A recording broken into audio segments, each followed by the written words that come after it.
Hey, and good morning, everybody. We're at Conway, Maine today, and I'm glad to be with you. As we're continuing our series on personal growth, I want to just talk to you about something that is going to challenge you. It challenges me, and even though I teach personal growth and leadership for a living, it still challenges me every single day. So we want to talk about expanding your thinking. And so I want to start out with a story about expanded thinking because as I'm somebody who's teaching expanded thinking, a couple months ago I got my mind expanded. And so I want to just share with you a story about what happened. I went to Orlando to an IMC, which is an International Maxwell Certification. I have to go every year. And so I'm there and I'm at a table, and to my right is a lady from Australia. I'm sorry, she's from South Africa. Her husband's from Australia. They're married. They live in Dubai. Guy sitting across the table was from Nigeria. Another guy sitting to my left was from the Philippines. Two guys across the table lived in California, and they were in the Air Force. So a real mix of people from all over the world. And as I'm talking to them, they started challenging me on what I did. They wanted to know what I did, what I was doing full time. I started explaining it to them. And so the idea was, for them, they said, why are you just in Horry County? Why don't you come to Nigeria? Why don't you come to the Middle East? Why don't you travel? Why don't you? And so I kept saying, no, I don't want to go to the Middle East. They kill people over there, right? I don't want to go to Nigeria. They have like civil wars and things. And I kept coming up with all these reasons why I didn't want to go anywhere and why I didn't want to deal with people all over the world. We started talking about website design, and the guy from Australia said, you need to go on this site, and you can get people in India to do this for $25. And I'm like, people in India? Why am I going to deal with people in India? So I was pretty close-minded. And then as I'm processing some of the things they were saying to me, I started going on to sites and looking, and it was kind of like you could go out there and find graphic arts and website design and things just like on Angie's List. Just kind of the way it's set up. And I was like, wow. So it really began to open my mind. And so here's what I'm telling you. I had built this box for myself that I was only going to do business in Horry County. I wasn't going to think beyond that. But guess what I'm doing now? 2 months later, guess what I'm working on? I'm working on a digital platform to sell video and audio products on the internet all over the world. So now my new market is Pakistan. My new market is China. My new market is, of all places, Nigeria. My new market is Brazil. So you see what I'm saying? It just expanded my mind, and the ideas that I had for my company now have quadrupled. I thought my company would be this big. Now I think it can be this big or bigger. So then things started falling into place. Once my mind began to think that big, guess what? Had a lady come up to me, I was mentioning to Jeff a while ago, and she said, I want to be your number two. And I went, never seen her in my life. I said, what in the world does that mean? I said, you need to explain. So she started explaining, and she had created a company to be partners with people like me to handle all of the operational side of my type of company. And so now I'm looking at partnering with her to run my marketing, run my HR side, run all of that part of the business so that all I do basically is create content and speak. So I'm telling you that to tell you this, that you can do more and you can be more than you currently are. You just have to expand your thinking to do that. Okay, I see wheels turning. I like that. Good, good.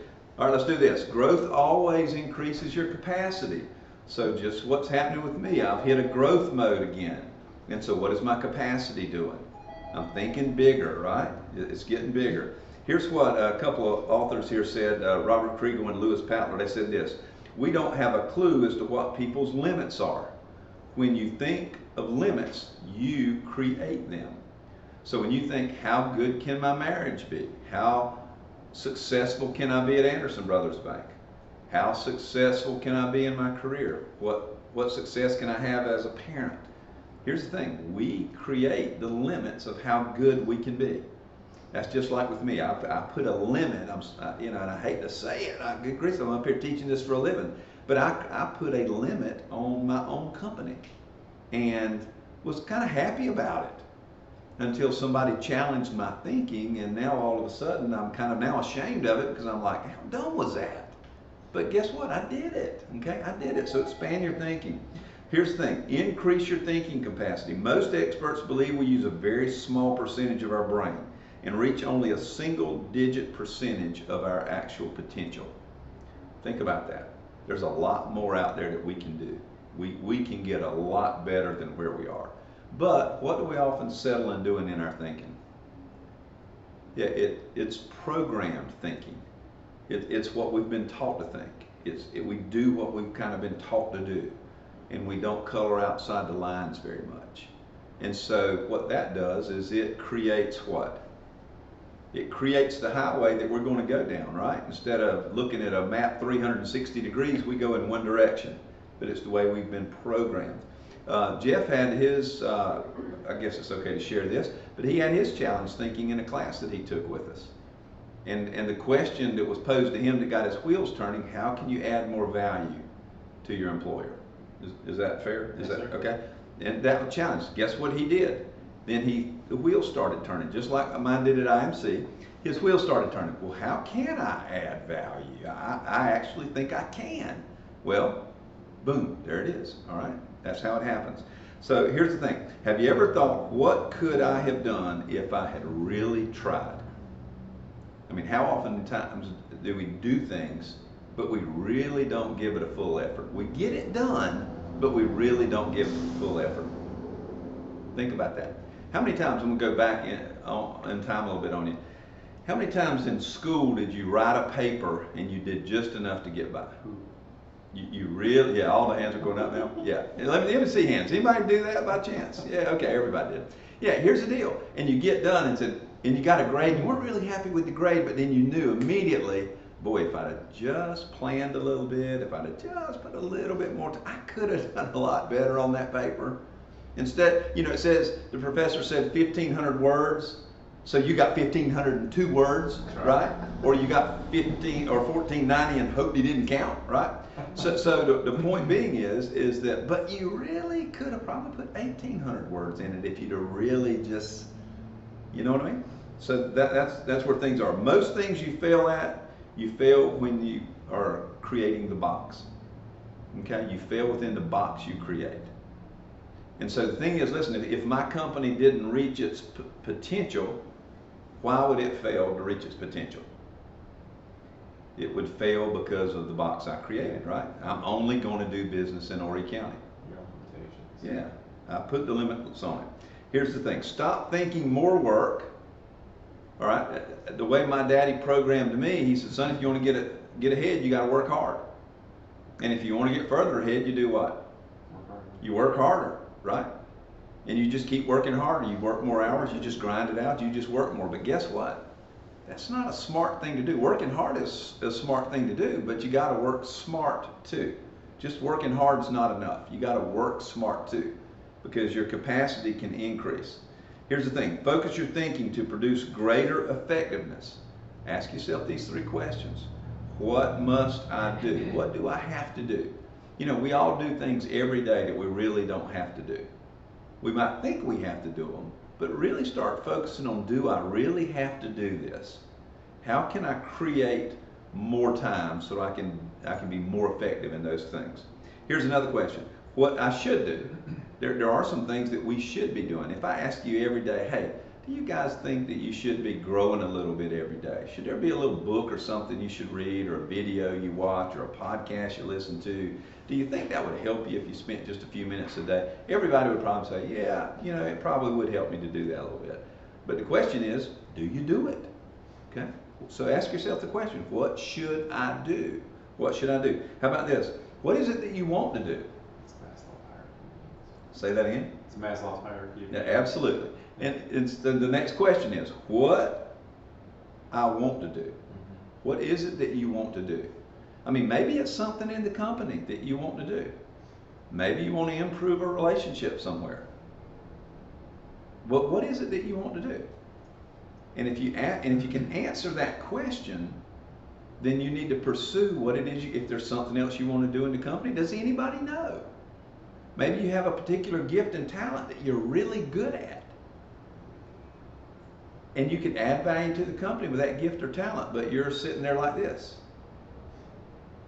just waiting on somebody to unlock the door that they don't even know exists, right? So you got to do what? Get out of your comfort zone a little bit and say, hey, look, I'm good at this. Give me an opportunity. Give me an opportunity. All right, here we go.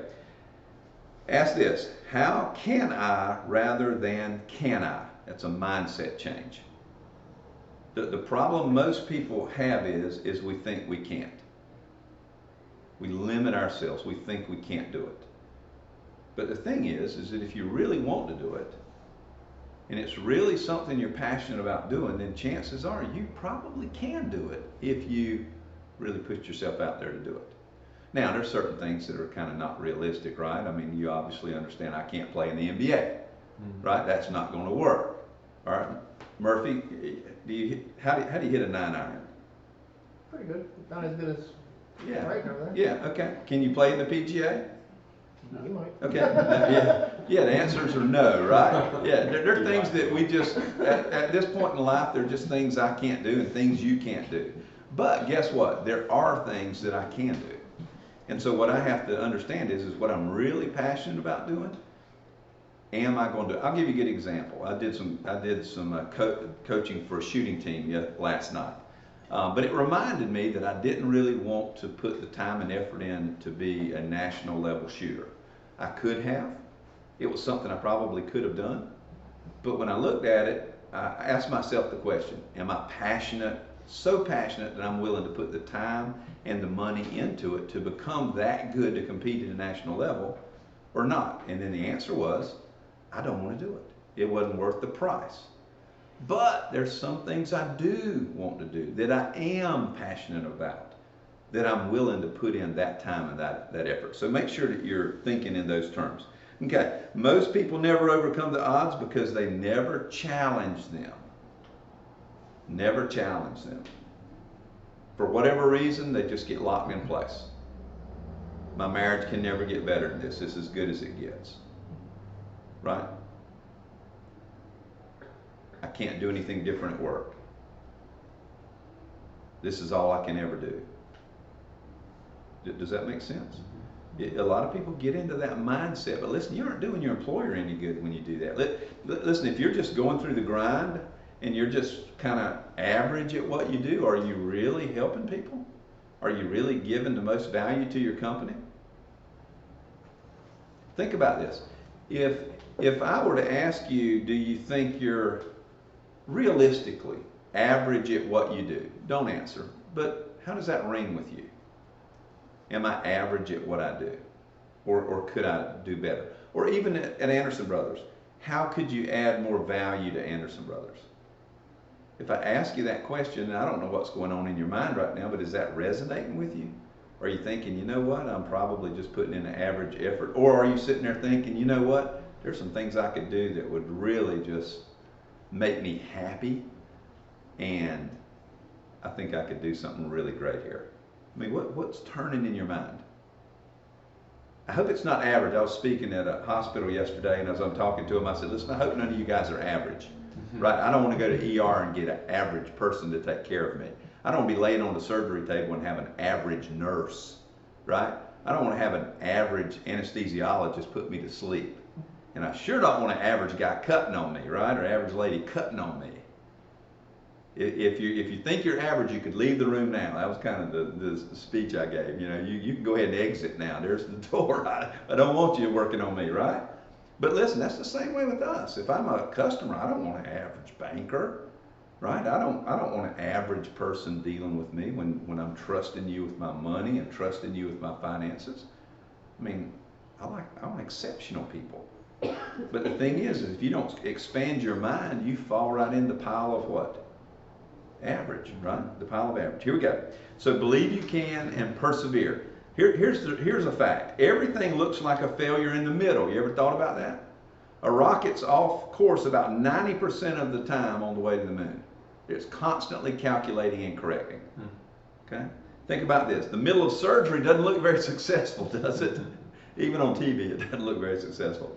And how about a great meal in your kitchen? For the guys who like to cook, ladies. How about that? In the middle of that meal, does it look like a great meal? looks like a train wreck, right? It looks like a mess. If it's my kitchen, that's what it looks like. So the point is that, but it ends up great. Well, the same thing in your life. Holly's shaking her head. But here's the thing, keep correcting, all right? Keep changing, and that's why you got to expand your mind. The greatest challenge you're ever going to face is trying to expand your mind, all right? Expand your thinking. The what could be. How could it be better? Man's mind, here's what Oliver Wendell Holmes said. He said, man's mind, once stretched by a new idea, never regains its original dimensions. Think about that. Okay, once you have thought about something, your mind has expanded and it never shrinks back. Now your body does what? You can build muscle, but what happens if you quit working out? Where does the muscle go? Goes away, right? But your mind, what happens? If you exercise your mind and expand your mind doesn't shrink, right? So the ideas that you put in it with expanded thinking keep you moving outward, not inward. All right, here we go. Try new things. If you do what you've always done, you'll always do what you've always done. Here's the thing. The sad part, when I'm coaching folks, a lot of times what happens is that they won't change, but nothing changes. Why is that? Comfortability. Yeah, you get comfortable, and it's okay, and you just kind of slide along. But here's the thing, most people are miserable when they're like that.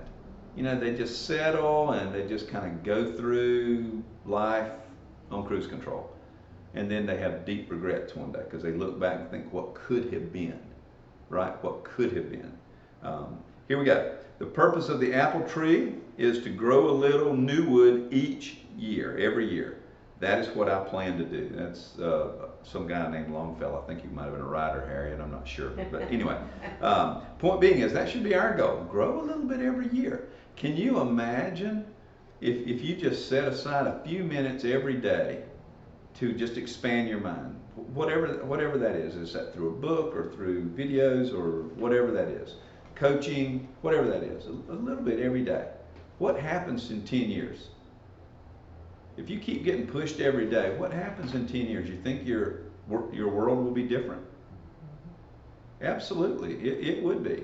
Listen, what happened to me as soon as I started along the idea of expanded thinking, my world changed. I mean, it didn't take long either. Just a few days of really starting to expand my thinking, my whole world changed. I mean, everything about me changed. I mean, I started really pursuing the things I was passionate about. You know what? I said, hey, look, I'm going to jump and grow my wings on the way down. I don't know if I can fly or not, but I'm going to jump. And guess what? It has been a lot of fun. I was teaching this class yesterday at the hospital, and as I'm teaching, a girl looked at me and she said, you know what? You sure do seem to be happy. You must love what you're doing. And I said, I absolutely love what I'm doing.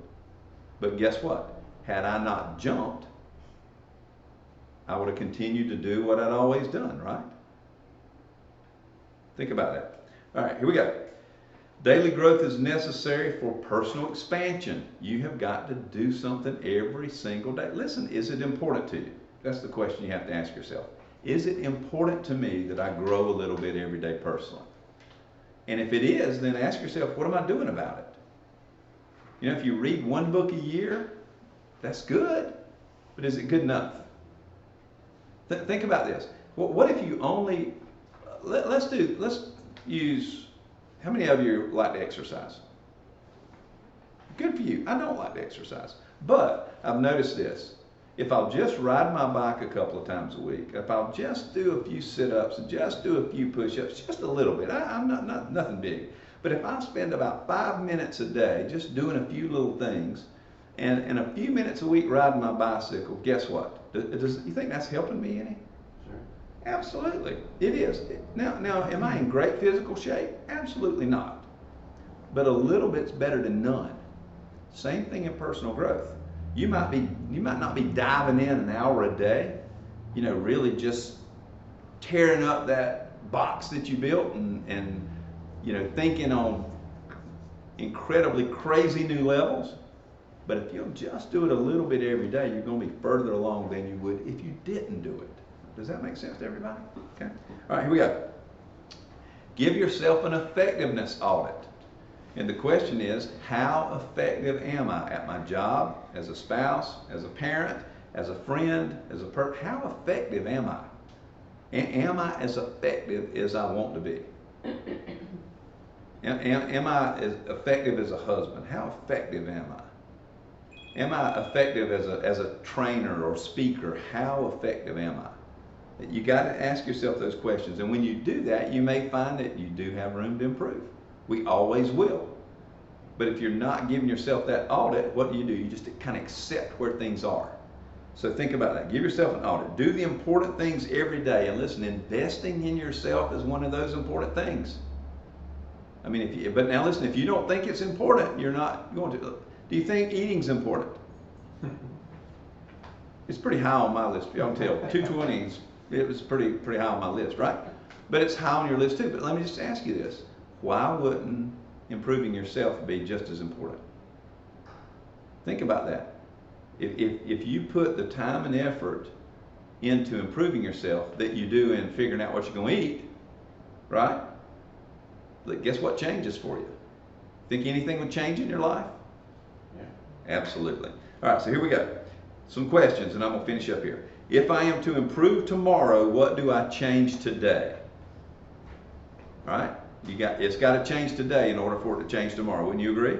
So if my team improves tomorrow, what do we do today to affect the change? Think about that. That can go for your marriage too. If my marriage gets better tomorrow, what do I do today to affect that change? And the last thing, have I reached my potential? And the answer to that is no. All right? You have not. Neither have I. But here's the bigger question. Does it matter to you? Does it matter to you? And here's the answer I hope you give. Yes, it matters to me. And if it does, do something about it. Thank y'all.